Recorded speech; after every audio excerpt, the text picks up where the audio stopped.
Live from the Pathway Studios in Johnston proper. You are live from the Path.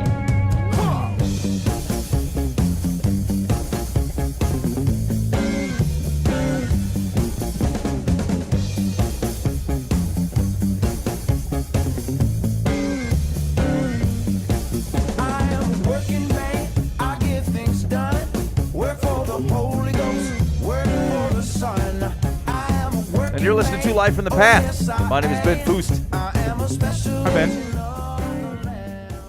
The repenting double-minded man. Self-proclaimed. It's good to have you on tonight. Lots of good stuff going on the show tonight. Here's what we got happening.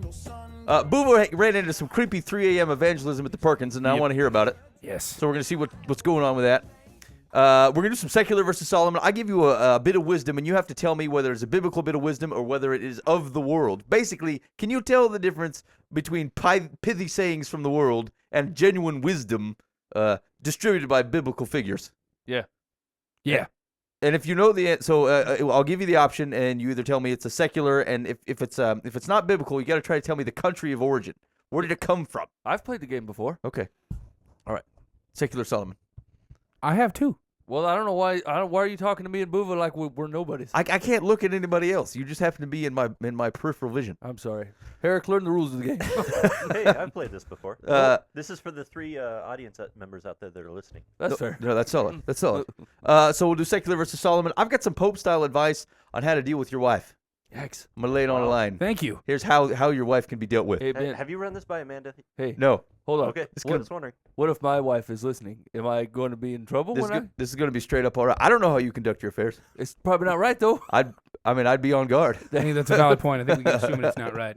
I know you're not at a sporting event, but some man protection might be applicable in this area. Man, I should have brought flowers today. I knew it was the day. All right, so we'll do that on Pope style advice. So we got some advice on deer live from the path. But times are tough, Mike. People still need help. Yeah, here's the deal. People look for a lot of answers, and here I'll tell you where do they find them. They knock on door number 1. You know what's behind door number 1? Lies. Yeah, dirty That's lies. what's back there.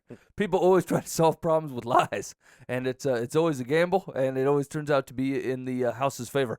And I'm not really sure. I haven't looked at the questions ahead of time, so we'll see what the establishment has come up with. But I'm fairly certain there's a lie involved, or somebody's too chicken to talk to somebody else. Those are generally the problems. Yeah, fair enough. And we're going to kick off the show with a little discussion that I caught on Facebook, I don't know, like 3 or 4 hours ago that people were having, and I thought this might be something for us to flesh out. So the basic nature of the question was, is it okay for Christians to have hobbies? Now, just for a little bit of context, it's basically the guy that asked the question is a board game man. Sure. And he likes playing board games. He was testing some from a friend. He's played 10 board games within the last, 2 days. That sounds like an addiction, Ben. It's possible. Okay. It's possible. He might have a pretty compulsion. Okay, that's Okay. fair. So, but the basic nature, I think, is it okay for Christians to have hobbies? Can you serve God within those hobbies? Is it okay for Christians to be up to that stuff? What's your general thoughts? Yeah, I think so. Yeah.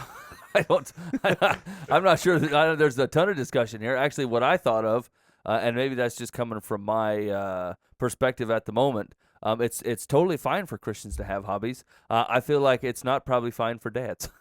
Depending on the age of your kids, I'm just not okay with that.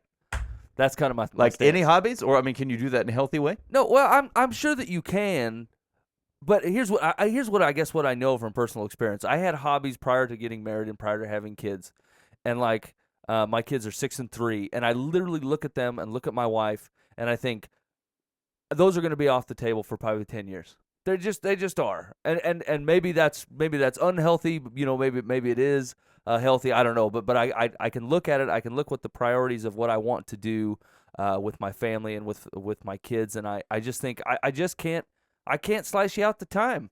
You know, repainting something. You know, like general upkeep's got to keep itself going, but there's a million things that I said I was going to rebuild and I was going to do this and it was going to be a project of mine, and I thought, I just can't. I can't siphon out the time. I just feel like it's not important. I mean, it will be. I'll have some time on my hands eventually. My kids will, be getting busy doing stuff in high school and whatever. I think that'll be fine. What if they don't cross? What if they cross over? I mean, doesn't it seem like you could have a hobby that involves your children? Well, I think, Take board game man. Yeah, but I feel like that's solid. I mean, it's spending quality time with the kids. I think that's okay. And so, and maybe it was just a personal conviction of mine, but I thought I don't see any reason that Christians can't have hobbies. I mean, the Lord gave you the life as a gift, and as long as your hobby isn't, I don't know, egging churches or something, I feel like you're probably all right. I mean, isn't it potentially just wasting time though? Couldn't you be doing other things for the kingdom? I don't know. It's between them and Jesus. What if Jesus said, "Hey, take a break, man. Here's half your rest right now." I think you really have 3 levels. I think you got to make sure you're loving God. And I'm sorry. What was level 1? This is gonna be great. Really, you gonna write these down? Yeah, no, I'm ready. Level Okay, 1. so here's your excuse me, not levels. You got filters. You got make sure you're spending time loving God. Level 1, love God. In your relationship with God, spending time. What's that look like? That sounds pretty flowery to me. Fine. You've got to make sure that you're spending time growing yourself, reading your Bible, in prayer with God, in prayer with your family, reading your Bible with your family. You've got to make sure you're active in your community to make sure that you're out there spending time with the people who This is need a whole God. day already. I don't have You're for right. the next 2 levels. You're right. Crap. The next here's the deal. The next piece, you've got to make sure you're loving on your family and spending the time you need with them. You should be spending time with your wife. You should be spending time being the spiritual leader of your wife and your kids. Those things come before anything you are doing. If you need to go do some carpentry in the garage, guess what? You need to be spending time with Hey, God. don't judge me from your chair. You need to be spending saying. time. You need to be spending time with God.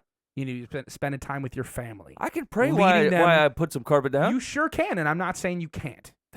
The third thing is you are called to make sure that you are a leader in the community as well, making sure that you're. Wasn't that in level 1? Yeah. No, I'm talking like level 1 was your relationship. your with God. Oh, okay, relationship with gotcha, God. okay. right. This is Just you and specifically in God. the community, going out and Okay. discipling to people, talking about God to people, spending time caring for other people, caring for the widows, caring for the orphans, actually doing things actively for your community and in your church. If you've passed all 3 of those things and you feel like you fulfilled all 3 of those things enough and you have extra time, go do carpentry. Go build a birdhouse. Go work on your car, something like that. Fine. Make sure those first 3 things are not lacking in any way. And if you can intertwine those in any way, please do. Yeah. That's awesome to bring your kids into that. That's awesome to bring your wife into that. It's awesome to do that kind of stuff for your church. Those 3 things come first, then you. Man, I don't have time to potty after what you just said. You got to squeeze it in. I mean, Wait a minute. Can you not engage your community through that hobby? I mean, can't all No, those things absolutely. be interacted That's what I'm saying. with? You can do that. Those things can intermingle. You can have your hobbies fulfilling those 3 callings that you have. But those things should not be ever at a detriment to yeah, your like hobbies. the Jesus rodeo. You know what I'm saying? People having to, rodeo for Jesus and hula hooping. Sure. Jesus, If you're whatnot. doing a rodeo to raise money for the kids in Haiti, whatever, if you're doing it with God's love, awesome. The whole thing is those 3 relationships should never be at a detriment for your hobby. All right. Agreed. Hobby would be a 4th priority then. So let's say you get those 3 things done. I mean, that's the full gamut after that? Can you really ever get those 3 things No, done? I don't think so. So the answer's no, Booba. You can't have a hobby. No, well, he You- was also saying you could weave them into those other issues. What if your hobby's playing solitaire? You can't do that with everybody.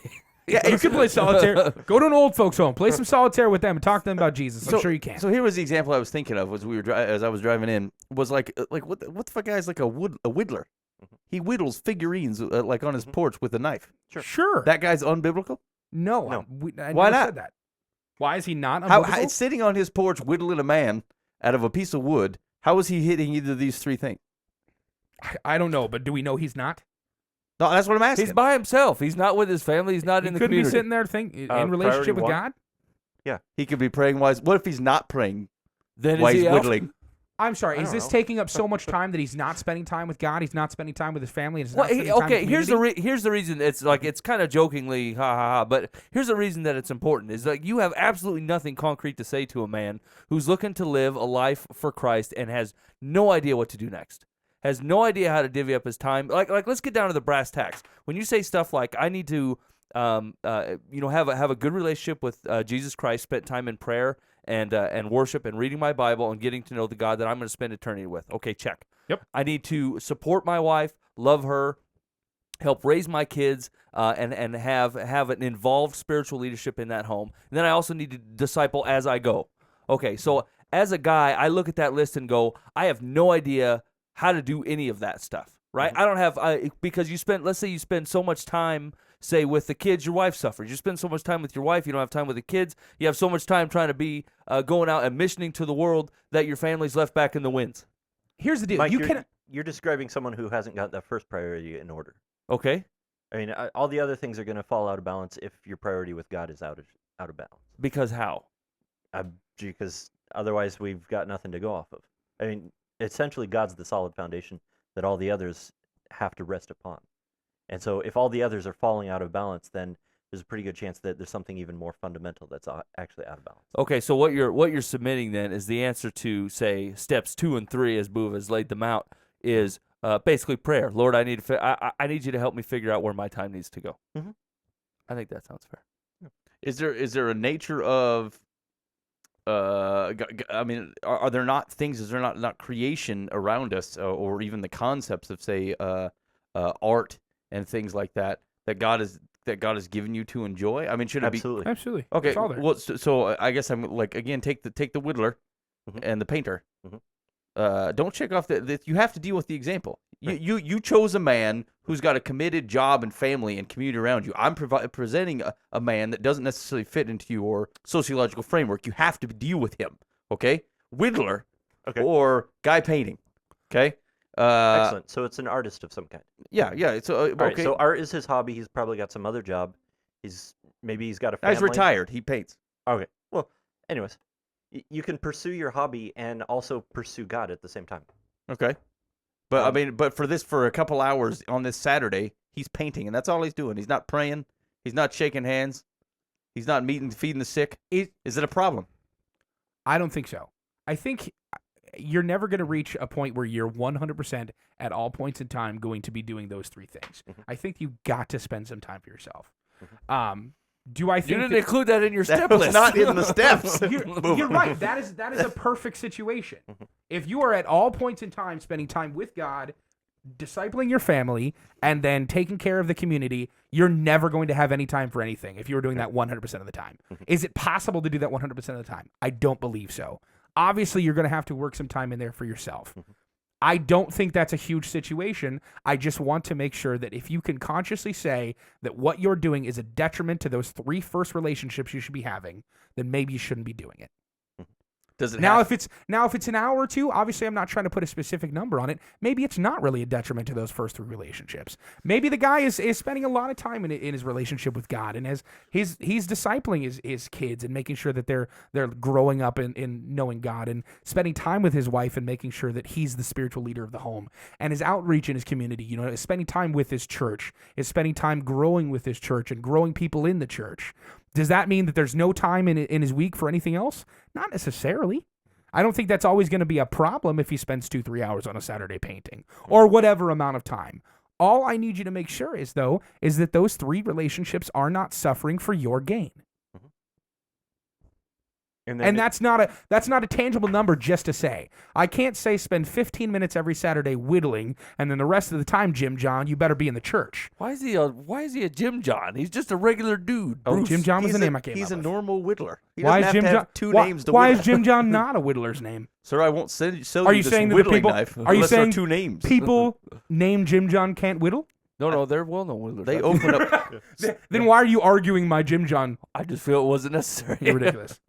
And there's no, like you said, I don't have an amount just to throw on there saying, spend. I didn't ask for an amount. I'm making sure that I'm an not amount. putting an amount on there though, because I don't think that'd be I didn't fair. catch one. I didn't point a I finger said at like you. 1 to 2 I hours. 2 to 3 presented a hours. scenario.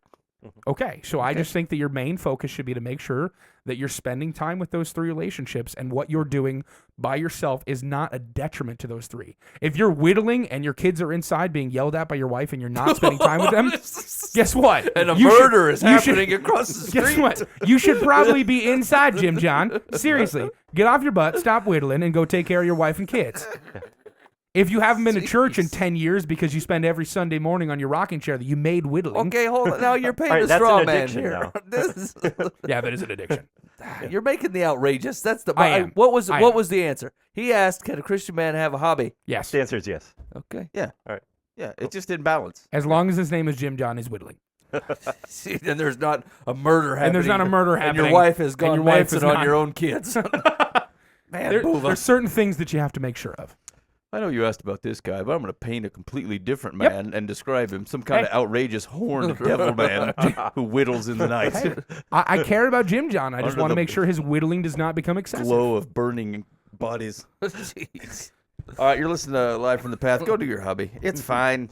It's fine. And here's, I suppose, here's what I would say. It's healthy. It's healthy for the consideration. It's healthy to think, am I spending my time wisely? I think we are remiss.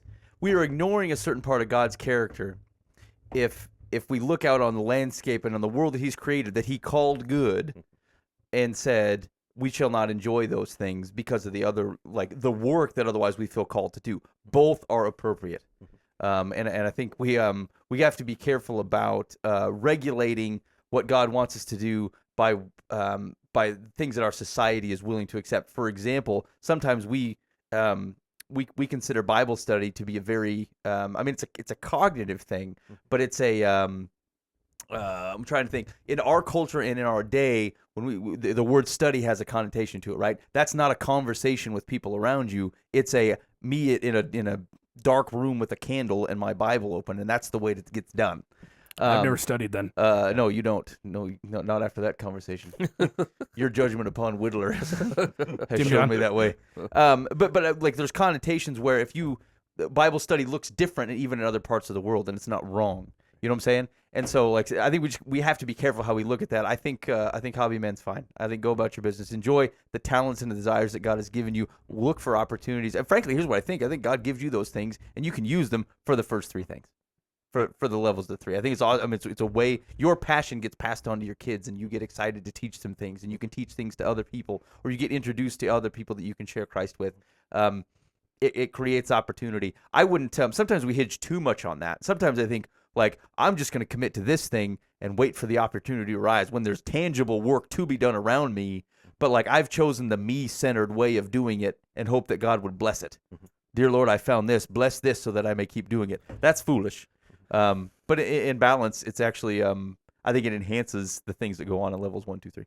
No, I think I agree with Mr. Herrick that I think that's probably a continual prayer in my life where I say, look, God, because the Lord knows how I like to spend my time, and I say, generally I will pray and I say, look, I really like doing this, but don't let me get distracted by it. If it's not something that you're about, then I'll do something different. But I need you to convict me pretty hard because I'm entrenched here. I like it. So I need you to tell me where I need to be. And so I think number 1 balances out 2 and 3. I agree. Yeah. You're listening to Live from the Path. Hey, just before we get moving any further, just a quick shout out to our sponsors. Live from the Path is brought to you by the Eisenhower team and Bob Eisenhower. You can go to eisenhowerteam.com. And they'll help you with all your real estate needs. Buying and selling a home does not have to be difficult and does not have to be stressful. You just have to have the right guy in your corner. That's Bob Eisenhower. So you go to eisenhowerteam.com. You can there's a phone number there. You can get a hold of Bob, or you can shoot him an email, set up an appointment. He's an awesome guy to deal with. I just love that guy. And as a matter of fact, maybe we'll have him in within the next couple months just so you can see his face. He's a handsome devil. Who? Bob Eisenhower. Yeah, I think so. Yeah. Absolutely. People voted on it. Anyway. Bob Eisenhower, eisenhowerteam.com. Also, you go to Westfield Veterinary Hospital. That's right here in Johnston, Iowa. And you can go to westfieldvethospital.com. And if you can set up an appointment online there, or you can give them a phone call. And they do full service pet. You dogs, cats. I don't know if they do skunks. I haven't checked on anybody. They probably do. Yeah, it could be. Anyway, westfieldvethospital.com. Actually, I just had my dog in there recently. They did an excellent job. The dog is feeling much better. And actually, I don't think they did this, but they did something. The dog is not stealing the other dog's food. Before I took the dog to the vet, it was stealing the other dog's food, and when it came back, no problem. Its demeanor was unhappy. I think it's good. It could be coincidence. Maybe they fed it. Well, that's possible. Okay, that's possible. Yeah. Sometimes they'll take a tooth. Just as a souvenir. Yeah, they'll threaten the dog. Look, you change your ways, Daisy. I'm gonna keep this tooth. You want to keep this tooth? I can't argue with how they get things done. And now, for America's fastest growing game show, Secular or Solomon?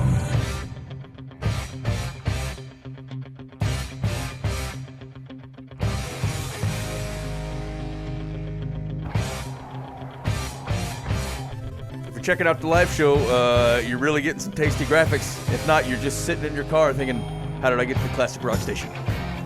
You've landed on Unproven, America's fastest growing internet game show, Secular versus Solomon. Here's the basic nature of the game. I will provide you a bit of wisdom, and you need to tell me whether that's a biblical bit of wisdom or whether it is from the world. If it's from the world, I want a country of origin. You got to know where your worldly wisdom is coming from. Ethiopians are pumping out false biblical wisdom left and right. You need to know about it. Anyway, you can play along at home. You can play along with the chat if you're hanging out on the website, and we'll see how you do on Secular versus Solomon. Everybody ready to go? I'm ready. Let's do this. All right, here we go. Number one, Secular or Solomon. A man is not honest simply because he never had a chance to steal. A man is not honest simply because he never had a chance to steal. Secular or Solomon. Mike. That's secular and Poland. Poland. Dave Herrick. Secular Persia. Persia. Secular Taiwanese. I'm trying debating as to whether I can accept Persia as an answer. It at one point in Iran. time was. Modern day Iran. Iran. Okay. Go ahead. I already said secular Taiwanese. I know, but I was listening to Dave Herrick. Secular Taiwanese? All right. A man is not honest simply because he never had a chance to steal. Secular Yiddish. Oh, Yiddish. wow. I feel like you have to accept Persia then. Yeah, that's not a country. Yeah, I know. I didn't notice that until after I just looked at my answers. You've never been to Yid? I'm going to give half points. Everyone gets a half point. I'll consider mine a full point. Since I'm twice your size, I consider mine too. All right, here we go. Secular or Solomon. A rumor goes in one ear and out many mouths. A rumor goes in one ear and out many mouths. Secular or Solomon. Dave Herrick. Secular. China. China. John Buva. Secular Ireland. Ireland. Mike. I think I'm going to have to go secular as well, and probably Bolivia. The Bolivians. I don't know if you've ever Dirty, had dirty gossips. business dealings with Bolivians, but something to keep in mind. A rumor goes in one ear and out many mouths. Secular China. Dave Herrick What? nailed it. Wow. This is like nailed the third it. time that's happened ever. Do you spend a lot of your time studying the Chinese proverb system? No. Well, then it's just a gamble. Herrick gets a lot of fortune cookies is the problem. Okay, I'm gonna He sits at home opening big boxes of fortune No, cookies. I just heard many mouths, and I thought of the country with the most mouths. give you a half a point for your arrogance. So that's I'm sorry. You don't Wait, deal you're out rewarding points. my arrogance? that's a half a point deduction. I'm going to give myself Oh, deduction. Okay. I get a full point for spotting your arrogance. Moving, you're in the hole. I was going to say, what do I get? Hey, listen here. Mike does not honor the point system. He doesn't. He's dealing out fake points. Everything's fine. I'll give you the tally at the end. All right. Secular or Solomon. Like a dog that returns to his vomit is a fool who repeats his folly. Like a dog that returns to his vomit is a fool who repeats his folly. Secular or Solomon. John Buva. We got fool and we got folly. Solomon. Potentially falling for the trap. Mike Foost. I'm going to go with secular and Guatemala. Guatemala. Vomiting dogs in Guatemala. That's totally Solomon. Dave Herrickson for Solomon. Like a dog that returns to his vomit is a Mike Foost who repeats his folly. That is Solomon. Yes. Solomon. I'm gonna give myself a point for leadership. Booba, you get a -1 for bandwagoning. I said something first. Yeah, that's a real classic mistake. And Herrick gets a full point. Congratulations. Secular versus Solomon. Ridiculous. Call on God, but row away from the rocks. Call on God, but row away from the rocks. Secular or Solomon. Mike. I wish Chris Tomlin was born somewhere else in here because that sounds like something he'd come up with. I'm going to give that a secular and a Greenland. Greenland. Dave Herrick. Secular. I'm going to go Norway. I feel a full point coming on for me. Call on God, but row away from the rocks. Secular or Solomon. John Buva. We're away from the fjords. I'm going to go secular Iceland. Iceland. What's with Scandinavia? Seems right. Okay. Rowing. Okay, I don't even got to wait. That's a -1 for a terrible description of your answer. I'm sorry. That you're easily swayed, Buva. Yeah. Another man who also likely got a wrong answer has influenced you to change yours to what is almost also likely a wrong answer. No, I was thinking secular the entire time. I just wasn't thinking Iceland. You were I just started you were saying torn between Iceland. Greenland, Okay. and Finland. Call on God, but row away from the Sweden. rocks. Secular India. India. That's what I India. am. That's close to Iceland. That's a +1 for me. Herrick, that's a 0. He's just right on the edge of being right. I can't wait to hear what I got. Boo, that's a -1. Any specific reasoning for the -1? I don't know. I just feel like you didn't earn it. Just kind of felt like it, huh? Yeah. Question 5. Secular versus Solomon. I give you a proverb. You tell me whether it's a biblical bit of wisdom or a secular bit of wisdom. Whoever digs a pit will fall into it, and a stone will come back on him who starts it rolling. Whoever digs a pit will fall into it, and a stone will come back on him who starts it rolling. Secular or Solomon. Dave Herrick. I'm gonna go secular. Let me pick a country. Sounds almost like Confucius, so I'm gonna go China again. Watch for falling rocks in China. John Buva. I'm going to go secular. Brazil. Brazil, Mike. Whoever digs a pit will fall into it, and a stone will come back on him who starts it rolling. I smelled Solomon when you opened the can. Whoever digs a pit will fall into it, and a stone will come back on him who starts it rolling. It is indeed Solomon. Proverbs 26:27. That's plus 2 points. Why, For why me. is that plus 2 points for you? A, the Lord's word is important. And B, I nailed it. Wow. All right. Eric, that's a 0. You almost had it, buddy. I mean, I was impressed. Booba, that's a -1. I Reasoning? mean, it's the Bible. You have to open it every once in a while and take in the Lord's word. What So, hobby do you have that's we- blocking your Bible time? Whittling. Yeah, that's a -2 for being snarky. Secular or Solomon. Give a man a fish, and he'll eat for a day. Teach him to fish, and he'll eat forever. Secular or Solomon. John Buva. I've heard that so many times. I'm going to go secular. Saudi Arabia. Buva has heard it so many times because it probably isn't in the Bible. Mike Foose. Knew you were going to go there with that, but Give a man a fish, and he'll eat for a day. Teach him how to fish, and he'll eat forever. I'm going with secular and South America. South Africa. It's Please you're choose a either country. choosing a continent or a country. South Africa is a country located within the continent of South Africa. Yeah, that works. It's, All right. It's the continent of Africa. Dave Herrick. I'm gonna stay in China. Secular China. Secular China. Give a man a fish, and he'll eat for a day. Teach him how to fish, and he'll eat forever. Boy, you've got to get some fortune cookies rolling to be like Dave Herrick, who got it. Secular China. What? Wow, nice job, Herrick. Yep. I'll give you a 0 points on that one. I mean, it was really close to being impressive. Me and Buva both guessed countries with the initials SA, but mine was closer to China, so that's a +1 for me. Okay, Mike. In all the times that you've played this, has anyone ever guessed the country right twice? Okay, that's Ever. a Ever. -1. Self-righteous, Herrick. You want to keep running it? Did you just say Buva, I'm not that's self-righteous. I'm just right. South Africa is closer to China than Saudi Arabia? that's -2 for questioning me. 1, 2, 3, I think 4. Saudi I'm in the Arabia is lead. closer. I'm barely in the lead here. It's a close game. Go ahead, Vince. 7. Herrick wears his humility like a crown of emeralds. With a hired spotlight man. You can't see how humble I am right now. Let me ask you this. In the history of this game, has anyone been as great as me? Has anyone? Name a man. Can you name one person that's better than me? No, I'm just asking you to justify the 0. Well, I believe that I did. feel like- and if you have a problem with it, you can submit to our appeals council. And Cool. Hey, appeals council. Exactly. Appeals Council's here. I have the only working pin at the table. He's got a valid point. Negative points for you guys. Go ahead, Ben. All right. Question 7. Secular or Next Solomon. question. Please return my notebook to me. If one turns away his ear from hearing the law, even his prayer is an abomination. If one turns away his ear from hearing the law, even his prayer is an abomination. Secular or Solomon. Mike Foose. I feel like it's a giveaway. If Juan turns away his ear, that's got to be South America. So Guatemala. Dave Herrick. Secular. I'm gonna go Solomon. Solomon. John Buva. Yeah, I'm in for Solomon. If one turns away his ear from hearing the law, even his prayer is an abomination. That is indeed Solomon. Proverbs 28:9. What? If Juan, Okay, the big clue As in was there. Juan. He mentioned the law. There's law in Guatemala. That's a point for me. Obviously, you've never been to Guatemala in the evening hours. There is indeed no law in Guatemala. That's how all those avocados get out of the country. Okay, I'll give you guys each a point. All right, secular or Solomon. Thanks, Mike. I'm benevolent. In baiting a mousetrap with cheese, always leave room for the mouse. In baiting a mousetrap with cheese, always leave room for the mouse. Secular or Solomon. Dave Herrick. Secular France. Nice. John Buva.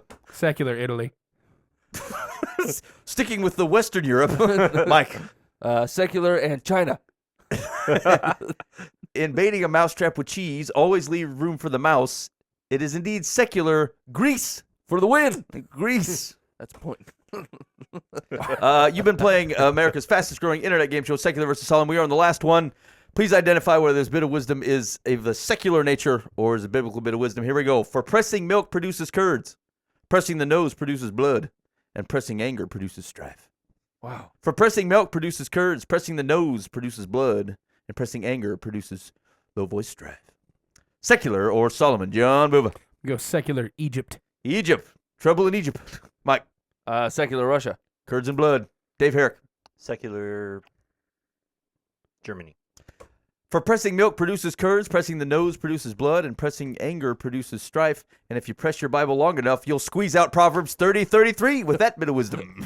Oh, Ah, and all the got lack of schooled on biblical knowledge is thick in here. I'm having trouble breathing. oh man, I barely came out with a point on that one. Mike, what were the sum totals? Final tally: I had 13.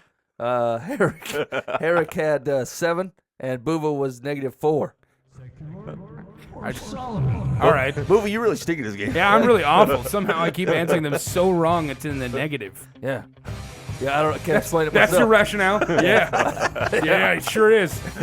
You're awful at this, Booba. I don't know why you just are. Maybe you should whittle yourself the Book of Proverbs. Apparently so. All right, that was Second Verse of Solomon. You can catch that and many more past games from Life in the Path by going to lifeinthepath.org during the week. There's a special section for games. We played Secular vs. Solomon with the likes of Chandler Knuchin, Righteous Vendetta, and many others. You can also play the End of the World as We Know It, and Things Heard on Christian Radio to raise money. All available on Life in the Path. $1,000 at the apostle level. Wait, what is that? Is that a picture of you being victorious? Yeah, I just wanted to keep it for the annals of history. Okay, there it is, yeah. Why are you wearing mittens? It's cold out. And It's galoshes? cold and lonely is the winter. Your feet look like olives. Yeah. All right, so here's Pope-style advice. So the basic nature of Pope-style advice is someone has mistaken me for the Pope. I go outside to fetch the morning paper, let the dog out, and I look out, and there are, hordes of people, hundreds of thousands out on my Hundreds of lawn. thousands, huh? Wow. And they've been waiting all night at the St. Ben's Basilica, and they say, I need... and they're waiting for me to come out onto my porch and give a bit of advice. Now, I'm obviously not the Pope, and I don't normally do this, but I have my robe on, and I got a hat, and I fashioned my hair in such a way that they'll mistake me for the Pope. So I come out onto the balcony. I have to give them something Which way did you fashion your hair? in a coif. I've coiffed I didn't realize there was a specific Pope hairstyle. I licked my palm and I stroked forward. I coif in the morning. So anyway, I have to give them some sort of wisdom. It has to be applicable for my own life to get them to leave my lawn. All right. So I've been thinking a lot this week, and I don't know why all these thoughts kind of converged together. This may say something either very poor about me or very good. I'm not sure which one it is, but it centered around how I think about honoring my wife. And there's just been some things that I've been praying on, and I'm open to over applying this verse. I'm not necessarily saying that I know that this is the case, but it was something that was kind of been on my mind. But reading through 1 Peter 3:7 says, "Likewise, husbands, live with your wives in an understanding way, showing honor to the woman as the weaker vessel, since they are heirs with you of the grace of life, so that your prayers may not be hindered." And there's just been things I've been praying about, and I thought I'm just not getting a good vibe here as to which direction to go on some things. And I thought, is it possible that my prayers are being hindered because I'm not honoring my wife in the way that I should? Now, it could very well be that it's not to like the fullest extent where I'm dishonoring my wife, but it just got me thinking about whether I honor my wife. And one of the situations that I think that I personally have seen incorrectly is when we met. I was a follower of Christ, and my wife was not. And through our relationship, she was introduced to Jesus, became a follower of Christ, and then we obviously got married after that. And but I think from that perspective, in leading my wife in her relationship with Christ, sometimes I lead without listening to my wife, as if I am the qualified listener of Jesus, because I was in the leadership role there. I'm the one that kind of introduced her to Christ, okay? And so I think that has been one way in which perhaps I am not honoring my wife as a fellow Christ follower, whose prayer life, to be honest with you, is probably stronger than mine. And so these are just things that are kind of flying around in my head on, am I actually honoring my wife? And not just like, am I treating her okay, but like, am I showing honor to my wife as an heir with me in the grace of life? Not just, she is my responsibility to point to Christ. Just like my kids. I think my kids fall in the same thing, right? At some point, as the leader, as the spiritual leader in my home, that doesn't mean that like I have to make sure I'm listening to the people that I'm leading, right? It doesn't disqualify them from hearing from Christ. It doesn't disqualify God using them or using their discernment and wisdom in the life of my family. And I can't specifically point to something where I feel like I wasn't doing that, where I was ignoring things that they were saying. But I just something that's been kind of floating around in my head that I'm wanting to run my interactions with not only my wife but my kids as well, my family, through that filter of like, am I showing honor to my wife? Am I respecting her prayer life as an example, right? If I'm praying on something and she's praying on something and I feel like I've got something, and she's not committed, am I likely to wait? Or am I likely to be like, well, I feel like this is the way to do it. This is what's going to happen. That's not leadership, because God has provided a spiritual, committed, loving asset as in a relationship with me, a beautiful blessing into my life, not to be ignored, not to just be always led like leash style. And again, I don't want to make myself sound really bad. I'm not sure I'm actually doing all of that, but there's probably shades of it in my life and in my relationship with my wife. So I think my Pope style advice is you can get the concept of where it says show honor to the woman, but like, are you actually doing that? And sometimes when we say show honor, we think the manly thing, the masculine thing is protect, lead, guide.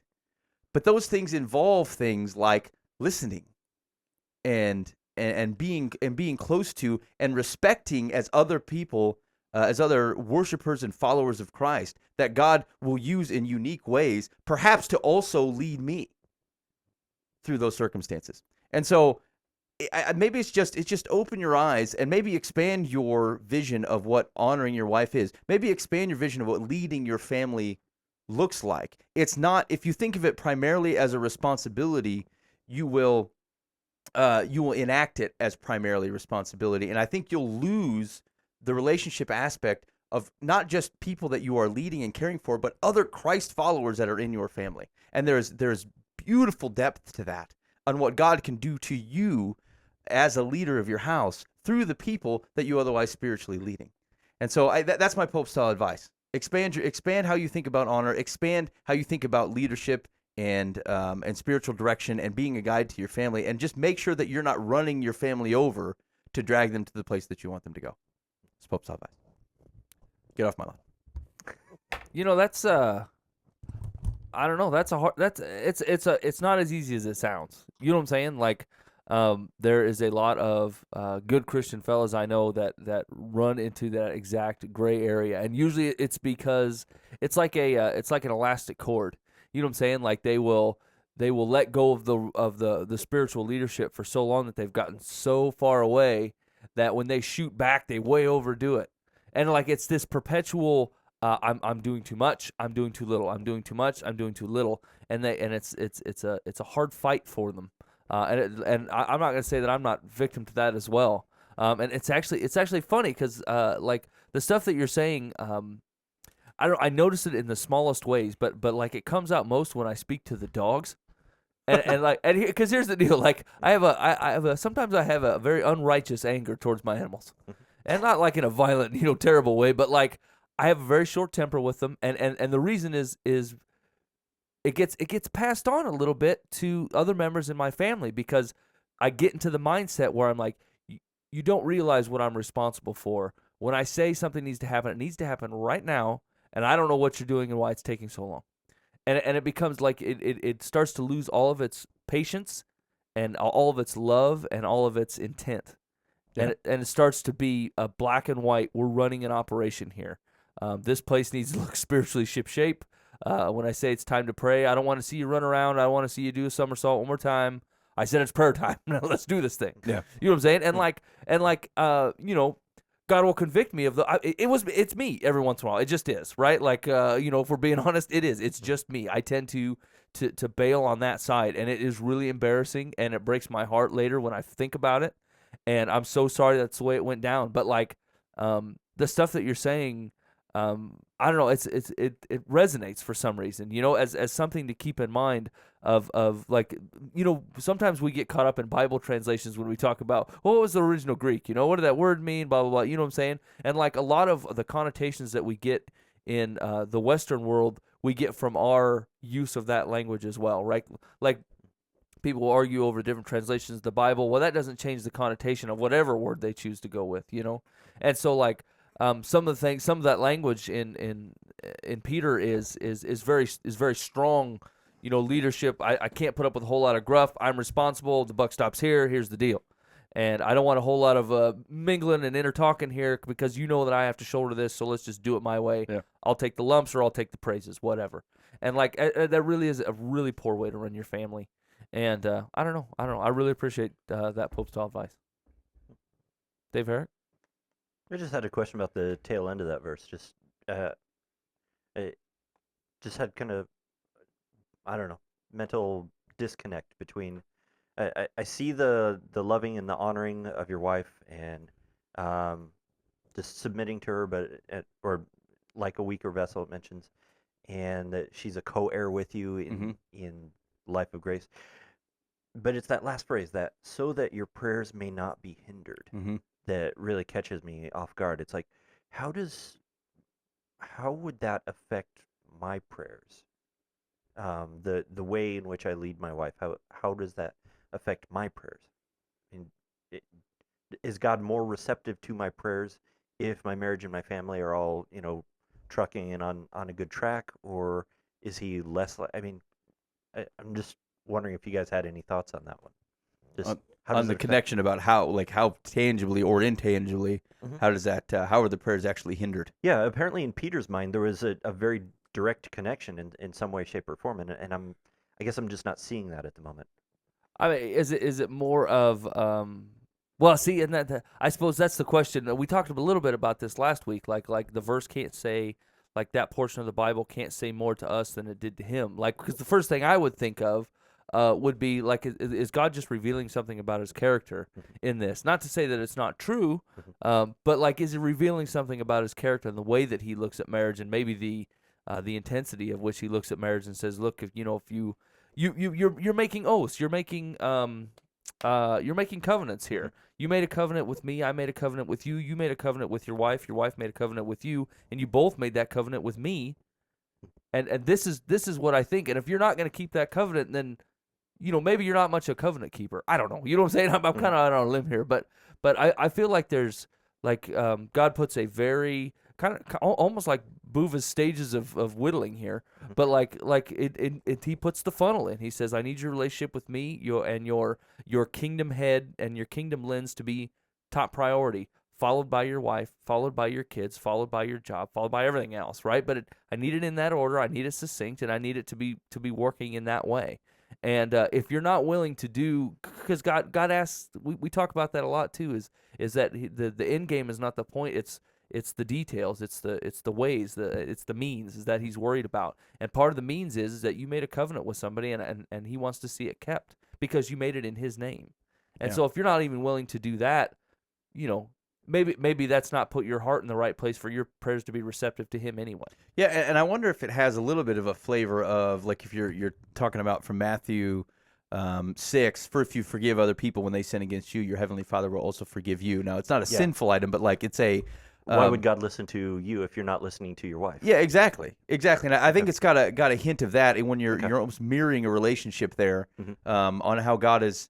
It's a submission to authority thing. That's kind of the context of 1 Peter in chapters 2 and 3, and I think that's what it is. I think it's giving you a flavor of that, and so your prayers are hindered because look at what you're doing on that the submission to authority on your level, and it's a picture of basically what God's looking at with you and him. If that's the case, then it makes it really interesting because he's kind of painting a picture of a husband who is sitting down and listening to and he mentions understanding way. Have an understanding way with your wife. Yeah. And show honor to her. And if it mirrors our relationship to God, then it means that God is in the same way living with us in an understanding way. The same way that the husband is supposed to approach his wife. Yeah. Kind of listening to her. Yeah. And if that's the case, then how much of God's will is he willing to kind of put on pause and hold and say, all right, let's get on the same page of this, instead of God just running roughshod over us. He's actually sitting down in our prayer lives and saying, let's get together on this. And it seems like a pretty strict example, but like look at even when the nation of Israel was rebelling when Moses was getting the 10 Commandments, and he asked him to relent. Right. I mean, that God could have just as easily just said this is done and run and and exacted judgment, and they weren't kind of in that way. It's a little bit of a strict example, I think, but like I think similarly it does have that picture of God. Yeah. Yeah. There've been guys who have been able to negotiate with God, and God listened to them. Yeah. And these were leader guys. I mean, these were like Abraham and Moses and guys Yeah. like that. And God changed his mind because of some kind of influence that they had. Right. So maybe it's because of the way that they were a leader and they listened to the people around them. Yeah. Which I think comes back to kind of where I'm sitting is sometimes I look at my responsibility as a spiritual leader in my house, and I sometimes think of it differently from honoring my wife and treating her in an understanding way when those two things are the same. It's the same thing, and it's not intentional, but there are times when I will catch myself doing that, and to that extent, I think sometimes my prayers are indeed hindered because I'm not looking at the relationships within my life in the correct way, and that is hindering what I understand of God and how He interacts in my relationship with Him. So This conversation is getting more and more convicting. What are you thinking, Mike? I feel like I got some stuff to talk about. That's why. All right, bring it on. I do. I think the other thing I was thinking when they were talking about the prayers being hindered is it's not necessarily clear that God is hindering them, like you're hindering them. You know what I'm saying? Like it could actually be the way God could be like, hey, I don't want to hear this. What's going on now? Or like you literally cannot pray correctly. You literally cannot have that conversation with God when you're acting opposite of the way that He's asked. Like you're just so full of yourself that God realizes you are just God full said, of yourself. I just you're literally not talking to me right now. You're talking about yourself for yourself. You're not talking about kingdom. You're not talking about love for your wife. You're not talking about that. And so your prayer life is hindered because of that. right, and maybe it's not even specifically what you're praying about, but it's how you're approaching the conversation. Right, like you see God as one thing. As opposed to what He really is, right? Like you're using him as it'd be the same as using him as a cosmic genie or like any other ways that someone can treat God or as a dumping ground when like that same relationship that you might have in conversing between a husband and wife, it's a picture of how you and God also can be interacting, and but your prayers are hindered because you're not seeing Him that way. You've locked Him in a bully bucket or you've locked Him in the genie bucket, and either way, with those relationships not being right, how you see God is also incorrect, and ultimately your prayers are hindered because of it. Yeah, I could see that. Yeah, I could see blockage too. I'm not sure that the way it's written rules out just straight up blockage. I'm not listening. I'm not listening. Nope. I don't have time for this, sir. Troy, do you have any single guy take on this? Yeah. I'm sitting here listening to this, and it scares me. It really does, because a lot of the stuff that I get from this show, to be 100% honest, is learning from people, from you guys that are in relationships and in marriages with wives. I'm trying to learn how a biblical man acts in a marriage, and I don't have anything specifically when it comes to being single. Like, maybe this is what we should do with it. Maybe this is what we should do with it. But I think the ultimate thing is it's really drawing the large importance of the honoring relationship. Pushing the concepts of is it really blocking the prayer, or are you praying incorrectly at this point in time? I'm not so much drawing from that. I'm more drawing from the fact that God is making this such a big deal. It is such a large thing to be honoring and respectful in your relationship with your wife. And it is, like Mike said, it's a covenant that you've made with God for you and another person's relationship. And from a single guy, what I can take from that is making sure that at all points in time, when I do, and if I ever do get into a marriage relationship, that this is my number one priority in that relationship. Is I'm the spiritual leader to that person, and I need to make sure at all points in time that our relationship points directly to God. But at the same point in time, our interpersonal relationship, the relationship that I should have with my wife, should always be honoring and should always be completely God-centered, but also as much as I can centered on her as well. All right. I agree. You listen to Live from the Path, and that was Pope style advice. And I hope you leave. But otherwise, hundreds of thousands of people have left your lawn. It's going to take a long time. The Kaibos go back at noon. It's time to get out. Booba, we got like 5 minutes. Do you have time for your? I do. I do okay, indeed. Hit me with it. So this weekend, I was hanging out with some friends, and we were having a bonfire, and then we all decided about 2 o'clock, 3 o'clock in the morning, we were going to go to Perkins. We were all hungry and wanted pancakes. So we go there, and we're having a good time. We're obviously they were all loud and rowdy, and I'm just naturally loud and rowdy and stuff like that. So we were having a fun time. And the table behind us, there's 2 gals. And one gal comes up to our entire group, and I was laughing with the waiter, and I asked the waiter what the switch on the ceiling was for. There was a light switch on the ceiling. And she says, oh, that's for, it was a smoke eater when this used to be a smoking section. I said, okay, perfect. The gal behind us says, haha, yeah, that's for the bomb to go off. And just kind of does a creepy laugh, and then sits back down. No issue. 2 minutes later, after we've all completely forgotten about it, she stands up and says, so, let's say that is a bomb. That bomb goes off. Are you going to heaven or are you going to hell? Oh, no. And I'm speechless, stunned. I'm staring at my friends who are all completely uncomfortably quiet. And we're all looking at each other. And I go, well, I think I'm going to heaven. And she goes, oh, yeah? How come? And I'm like, wow, man, that is harsh. I'm like, this is completely unexpected. And I said, well, because I truly believe that Jesus Christ is my Lord and Savior, and I have completely accepted that. I've been baptized, and I live my life, hopefully, in trying to be according to the way that He wants, as my God, and I do everything I can to be following His will. And she goes, that's a good answer. How about all you kids? Oh, no. And then looks at the rest of them, and I'm just like, man, I'm creeped out. Yeah. Like, I'm a Christ follower, and I fully believe in what she's saying. Like, I am fully on board with at least what she's saying at this point in time. Yeah. Obviously, there's something we're going to disagree with along the ways, but I get where she's coming from. And she ends up just having a conversation, and everyone's uncomfortable. Well, I'm not really religious, and well, I don't know if I believe in God, and all this different stuff. And she keeps looking back to me like, well, what are you doing? And I'm just like, man, like, I don't know if I should be convicted right now or like what I'm feeling.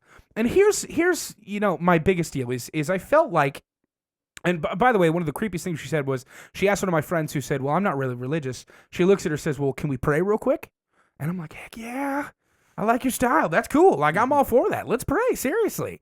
And then my friend goes, no, well, I'm not really a big prayer. And she goes, well, can I pray for you then? I'm like, that's right. You keep pushing that. Great job. That's awesome. And then she makes it creepy. And she goes, well, you're going to go to the bathroom at some point in time, aren't you? Let's just go pray in there. And I'm just like, whoa. Disconnect. Yeah, exactly. We just went from, heck yeah, keep pushing that. Yeah, pray, keep doing it, to, whoa, you put that down now. Like, that is not cool. And it really kind of convicted me in a couple ways, because it made me think, how am I being bold like that? How am I honestly standing up and not caring whatsoever what anyone's thinking about me, and honestly looking at someone in the face, no matter who they are, and asking about their relationship with Christ? How am I doing that in my life? I don't know if I'm going to do it the same way. I think asking to pray in the bathroom is a little creepy, but whatever. I think her heart was in the right place, which was a good thing. I also took from it, how can I stray away from being so, not necessarily bold, but careless about my discipling and my gospel, that I make people uncomfortable and just drive them away. Not from the standpoint of I'm making them uncomfortable because they don't believe in God or they don't have a relationship, but making them uncomfortable to the point that I'm doing nothing to further the kingdom of God but throw words at them and creep them out with concepts. I think there's more to be said here. We're going to have to pick it up after the break. All right. All right. If you're listening to 99.3 KTA, we've got to let you go. You can listen to more at livefromthepath.org. Check out the podcast. If you're listening online, we'll be right back with you. Thank you for listening to Live from the Path. Hey, I'm going to leave you with a little Jesse Anderson. I told you she had a new CD coming out. This is one song that she recorded while on Live from the Path. It's on her new CD. It's called Whole. Go to jesseanderson.com, and we'll be right back with you. You listen to Live from the Path. One look in your eyes, I was mesmerized right there and then. Suddenly realized just how much I've been missing. Understood. Little did I know that I was only seeing black and white, living shades of gray. Still I thought that I was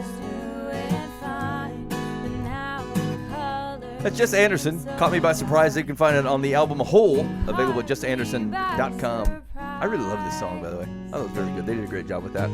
All right, so just for the break, Buva had a 3 a.m. interaction with some evangelists, and they were bold on truth, but a little bit creepy.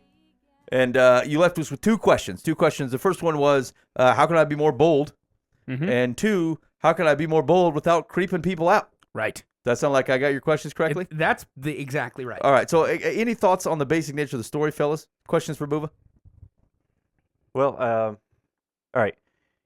You're one who you understood where she was coming from and where she was headed with this conversation, and, Yep. and even why she brought it up. You're one who you're following Jesus with all your heart, and you understand that her basic goal there was to get them in touch with Jesus in a way that actually saves and heals. Yeah, absolutely. Did you sense any kind of, I mean, I don't mean to be judgmental or anything, but did you sense any kind of love from her for her target audience, as I'll call it? That's a really good question. I don't think so. I think that she was loving on the people, and I think that she felt that she was portraying love, but I don't think anyone else did. Okay. So I know where she's coming from, and she's saying this hopefully not just from a ritualistic standpoint of, I need to invite more people to church, but from the standpoint of, maybe these people don't know about Jesus Christ and they need to. It felt like she thought she was giving love, but from the standpoint of my friends, I knew they didn't feel that way. Okay. I think that they felt like they were just being, kind of just pinpointed at 3 o'clock in the morning at a Perkins. Just kind of like, hey, what's your prayer life like? Well, you believe in Jesus? Well, if not, here, come to church. Here's what I would feel like in that situation. And of course, I wasn't there, but judging by your description, I would feel like my drunk uncle just walked in. Exactly. Like, I know the guy. I love the guy. You're embarrassing me. Right.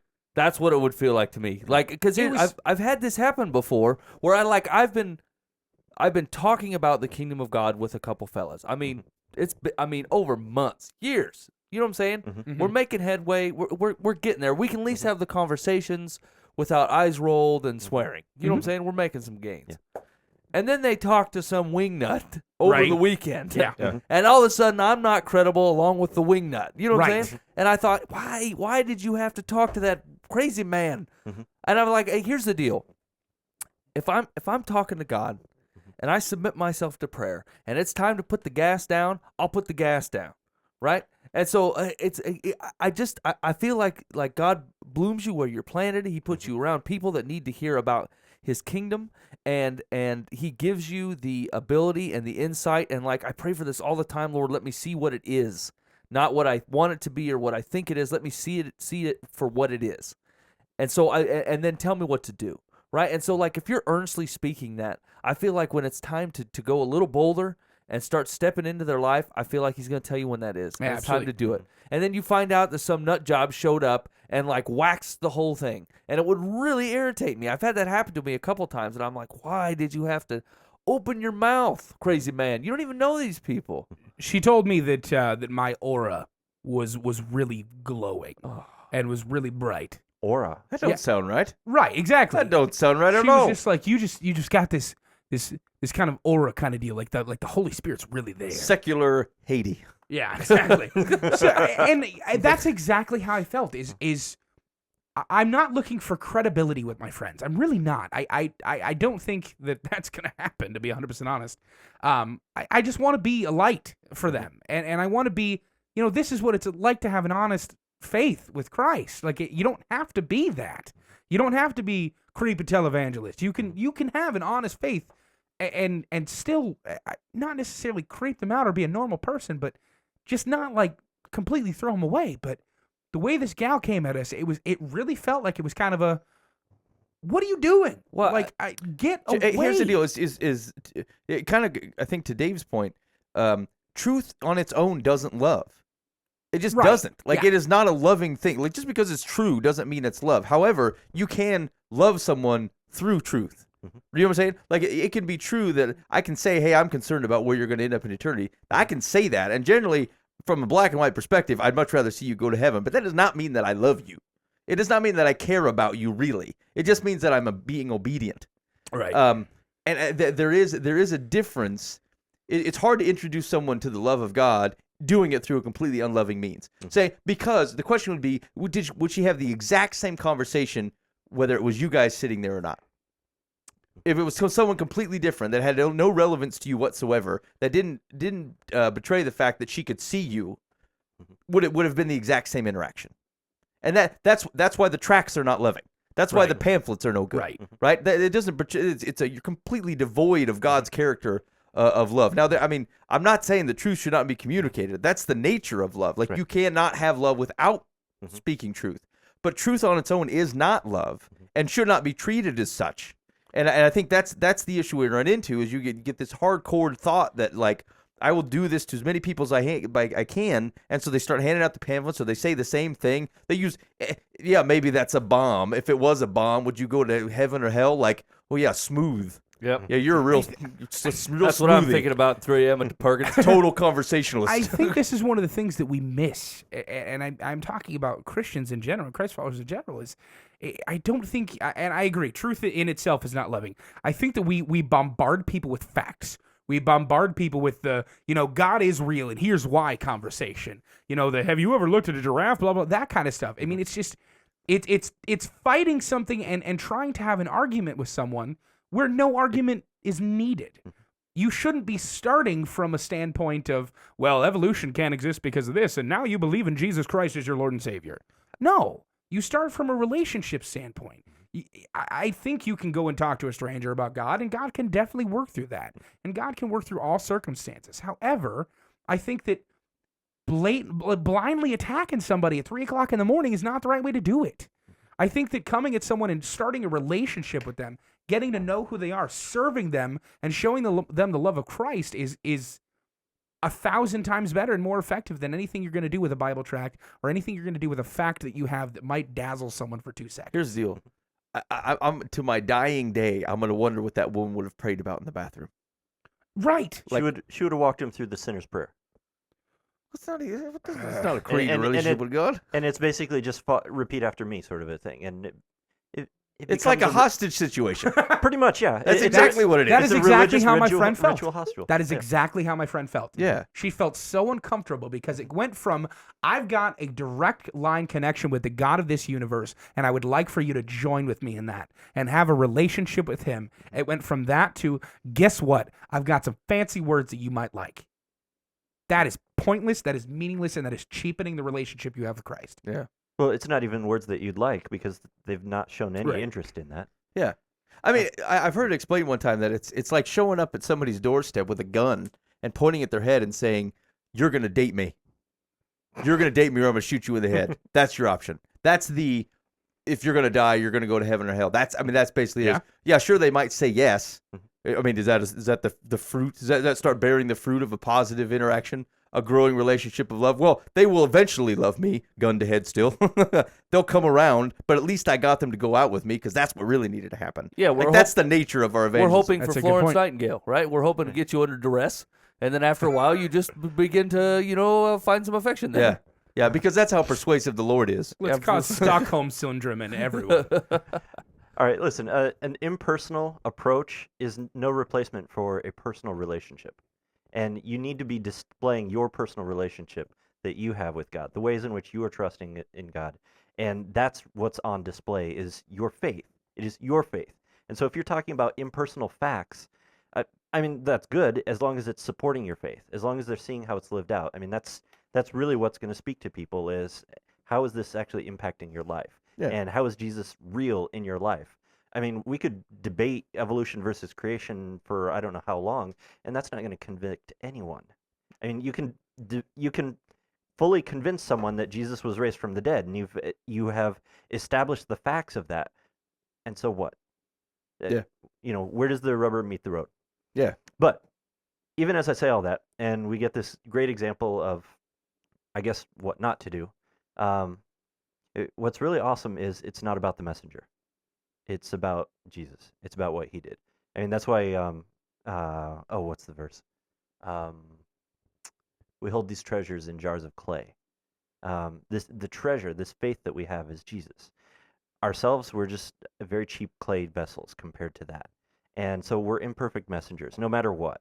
I mean, we're going to make mistakes, but ultimately it's Jesus who is perfect, not us. So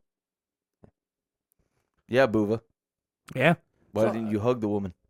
That does make it. That does bring an interesting point though, because like they very well could have seen their position as a modern day Paul.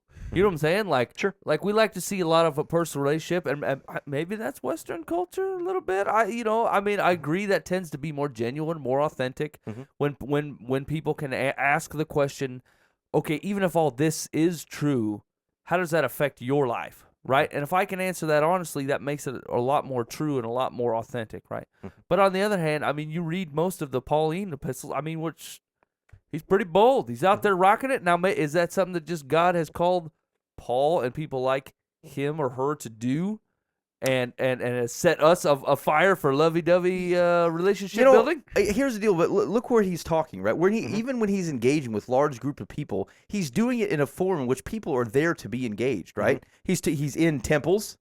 Even when he's interacting like on Mars Hill, there's people of the day standing around debating. Like that's he just got in on the conversation. What he didn't do, he didn't go door to door and like start popping his head in the thatch and saying, "Hey, guess what? Give me your Artemis. I want to speak." Right.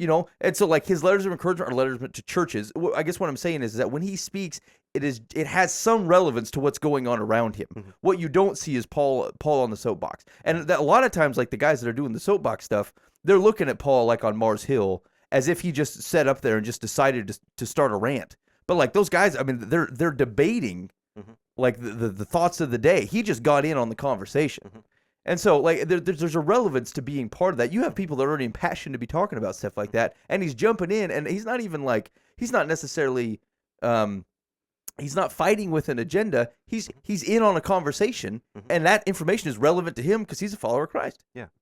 But it's also it's a cultural norm for him. I mean, that's how they passed information is they would Yeah. go into the city center and they would broadcast it as loudly as they could and just announce it. And then, it gets around. Yeah. And if someone wants to respond to that, then they're free to respond. And they live in that's just the culture that he's in. Yeah. So he's following more established cultural norms of how you would broadcast information. Yeah.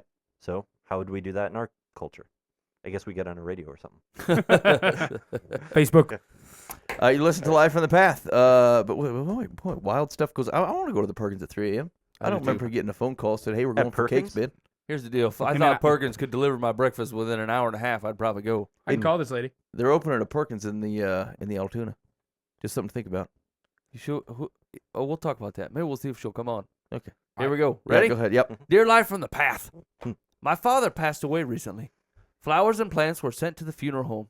After the funeral mass, the flowers were sent to the cemetery for the graveside services. Afterward, I was asked to go to the funeral home to pick them up. When I arrived, I saw my sister-in-law taking the plant her employer had sent into her car. She said it was her plant. The next day, my other sister-in-law went to my mother's house to retrieve the plant her company had sent. Live from the Path, I have never heard of this. I thought that because the flowers and plants had been sent to my mother, it should be up to her to decide whether or not she wants to distribute them. After all, she's the one suffering of the greatest loss. What is the proper procedure for plants to be distributed after a funeral? What do you think, boys? Plant distribution. I can't imagine the thing on a widow's mind is where the plants go. Yeah. Where's the plant for my Yeah, daughter's exactly. employer? It's a nice gesture. It's great to be there, and it's nice that you sent it. But to be 100% honest, no one cares where it's divvied up. The people who care where it's divvied up is the people who sent them. Yeah. Dear Live from the Path, I'm petty and small. What should I do? Yeah, it's your mother. Let her deal with it. If she decides to get up on the soapbox and say, "Hey, those flowers were for blah blah blah blah blah. I want them back." Fine. I do find it Leave it odd. alone. I do find it odd that they would retrieve them. It is I odd. find it to be socially odd that you would do that. I mean, people sent flowers; they're not to be re-gifted from the funeral.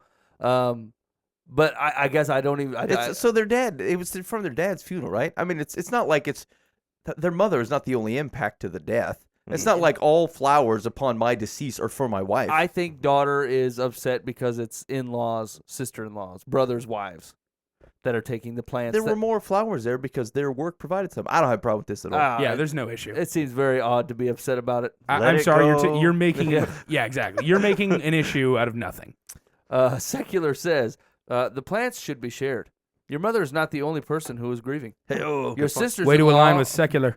Your sisters-in-law are married to the sons of the deceased, so they should have the plants their employers sent to the funeral. I still find that to be a weird, hard line to draw. I feel like it's a free-for-all. Yeah. Every plant for himself. Hey, you want a plant? Well, when there are more flowers and plants than the family can enjoy, people often have them delivered to nursing homes or homes for the elderly or disabled, where they can lend a burst of color and good cheer. P.S.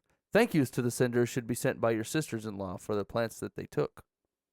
Oh, really? That's interesting. I didn't see that coming. That's a whole twist of the neck right there. Huh. Because I mean, that's a straight out admittance that I stole the flowers. Yeah, it is. Yeah. Why are you sending us a thank you, Patty? Would you feel shafted if you're the flower provider? That you got it from the in-law? No. I don't know about that. What, are you expecting a card from the deceased? I would, well, of course, I would Valid expect point. nothing at all. Okay. The widow, maybe. This doesn't have any legs. Ready? No, Dear okay. Life Really? from the Path. Students object to being quizzed on his grades. Dear Life from the Path. I know it's rude to ask workers how much money they make, but does that also apply to asking a student what his or her grades are? Aside from parents and teachers, I don't think it's anybody's business how I am doing academically. In my opinion, asking, how are your grades, is as rude as asking, how much money do you make? What are your thoughts on that? I think they're both irrelevant. I ask people how much money they make all the time. I don't give a rip. Yeah. I do it all the time. I think it's foolish to measure someone by that standard. I'm interested. If we're going to lunch, you Well, make yeah, I mean- $150,000 a year. I want you to pick it up. That's what I want. Yeah, that's the deal.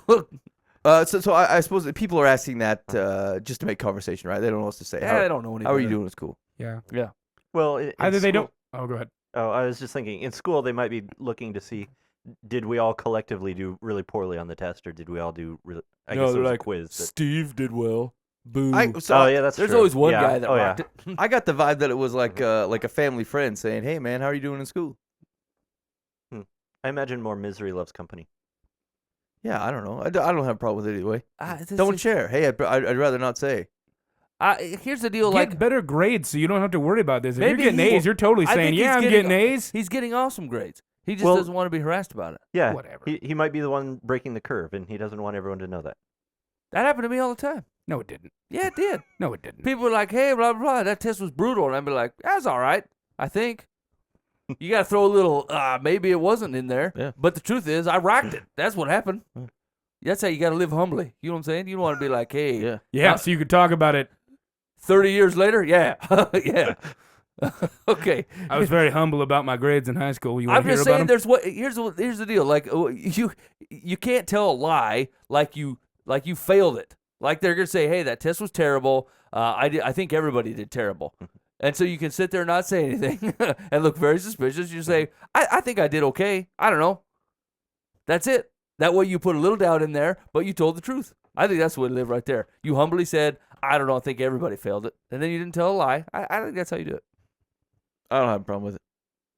I think it's fine. I mean, here's the deal. It's like, what is he looking for advice from? People are going to ask questions whether you want to or not. Right. We have this all the time. Like we at work, they always prepare like a certain set of questions. How much money do you make, Ben? I make big money. Yeah, I knew it. I Big money. swim in it. We're going to Burger King. So, but you know, like the take a water. corporations are always doing this. They produce a certain set of question and answers, right? And they say stick to these. Like, what if a guy asks a question that's not on your sheet? You know, like just because you don't like it doesn't mean that people aren't going to ask you the question. So you're just going to have to learn to deal with it. I mean, you can't just turn and walk away and act like, well, hey, how'd you do? How you doing in school? Well, I'm gonna get a Snickers. Yeah, I'm headed to the Snickers. I'm out. Snickers I gotta take area. a potty break. I mean, just answer the question. I'd rather not say, or I do pretty well, thanks, man. Yeah, I do all right. Yeah. Yeah. Figure, Pretty good. just figure out something to say. It's irrelevant whether it's good tact or not. People are gonna ask it. Yeah, secular says, I'm with you. How about coming back with, I'll forgive you for asking if you'll forgive me for not answering. Yeah, that's gonna It calm the doesn't waters. seem passive Yeah, and aggressive then at go, all. Zigga, and then run away. Anyone says that to me, I'm hitting that jerk. Man, Like, hey that's- man, I asked you a simple question. Don't give me a snarky answer. yeah. Oh man, that's way snide. Yeah, I don't think so. I'll forgive you for asking me that question if you forgive me for not answering. You must have done so well because you're so clever with your response. Yeah, exactly. There's no way that guy got bad grades. Did you hear that response? That was Yeah. awesome. I mean, he's got a golden tongue. Seriously. Man, I was school is hard dumbfounded. enough without that dribble. I like to tell people to get out of school directly, but it's wrong for their future careers. I'm just saying it's rough times. What What? do you mean? Whatever. They're not rough times. It's high school. Yeah, it ruins people. No, it does not. Ben? It does ruin people. No, it doesn't. No, ruins no, people. it shouldn't. It shouldn't ruin people. Ridiculous. But, hey, now listen here, Buva. Just because you didn't seem to struggle with it, if perhaps you didn't, doesn't mean that other people don't. It's a reality for them. Whether it's a reality for you, some people thrive in those situations. Some people get crushed by them. That's who they are. It ruins people. They carry stigmas from those years on. Now they shouldn't. I'm not saying they should. It's not Okay, healthy. that's fair. But it certainly happens. Okay, I will agree with that. Yes, it does happen. That's the big parameter under which they all live, and it sometimes is a crushing parameter. Okay. I'll Now agree to tell that. me your grades. I did awful in high school. How did you do? Okay. I don't Ready? even remember my GPA. It was so low. Dear Life from the Path, last one. I come from a troubled family. I'm just now realizing that there's more to life than posting bond for family members and getting people out of jail at 3 a.m. I got my GED and started college this year. Although I try to keep them at bay, they call me with one family crisis or another, and it's putting stress on everyone around me. I'd love to have a positive relationship with my family, but drama seems to follow them everywhere. Should I just let them go and move on with my life, or continue doing the same as always? Must I drop everything I'm doing to jump and run every time the phone rings? Ooh. There's a lot going on in that one. Yeah. You need boundaries. Yeah. Yeah. Yeah, you got to set them and you got to stick to them, and What- they're going to be tough. So give me some examples. Like what type of boundaries? Like, shut off the phone after certain hours. I mean, if they got themselves into prison or I guess jail for the night, Mhm. let them sleep it off. Yeah. You know, you can come post them, bail them out tomorrow. Family emergencies are going to happen. I mean, that drama is going to happen in a family. That's bound to happen. Mhm. Your reaction is completely what you control. I think that you need to. Mhm. You can't eliminate your family and you can't just run away from them entirely. But that doesn't mean you have to be an enabler to make sure that they have a safety net every time something bad happens. That's not your job. Actually, the safety net it causes a perpetual issue, Mhm. and I think Dave's right. You have to draw boundaries, and you don't have to sit down and have a family meeting and say, okay, fellas, these are my boundaries from now on. You just have to personally know what your boundaries are. Mhm. If they call asking for money, you don't have money. The answer is no, you can't have any money. You know what I'm saying? If they put themselves in jail because they was drinking and got busted, that's where they're gonna stay. Mhm. And you got to be able to say that, and you got to be okay with that, and you got to not let it drag you down. Because I know. There's families out there that there's bits and pockets in that family that you think you're trying to help them, and really what they're doing is dragging you with them, and you're not, and you let that keep on. You will no longer be in a position to help them do anything, and frankly, in a more spiritual sense, if you spend all your time concerned with someone who refuses to fall into the kingdom of God and accept relationship with Christ, and they spend all their time rebelling, and you spend all your time worrying about that fact, then you have basically taken yourself out of the game as a witness or a disciple to anyone else. You know what I'm saying? And so, people like to paint the devil as some kind of comic book man that comes up with weird ways to flatten your tire on the way to the mission field. But, he'll take sole advantage of the fact that one of your family members is lost and not accepting Christ, and will continually steer you right back in it where you are not talking to anyone else about the kingdom because of that one person. That is a win for him and not a win for anybody else. And so that's the stuff that I think is probably more of the issue. And the money and the time and that stuff, it's important, but it goes back to that number one thing is God will help you discern these things out. Prayer will help you discern these out, and some good counsel.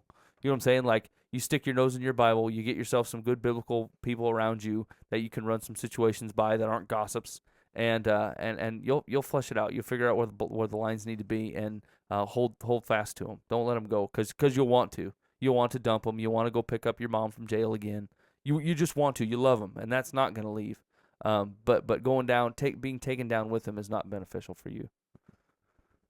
Well, so how do you, in the context of what you're saying, looking at something like 1 Timothy 5:8, where it says, but if anyone does not provide for his relatives, and especially for members of his household, he has denied the faith and is worse than an unbeliever. How do we understand a verse like that in the terms of what it is you're talking about? Well, I think it's very much that provisions were made and they chose to either squander them or not take them. Yeah, I was going to say providing for your family does not necessarily mean that you're there at every single moment getting them out of everything. I think that is a wrong assumption. I think that sometimes providing for them is allowing them to deal with the consequences that they have gotten themselves into. Why? Because they need the consequences are there for a reason. Something has happened. They're paying for that.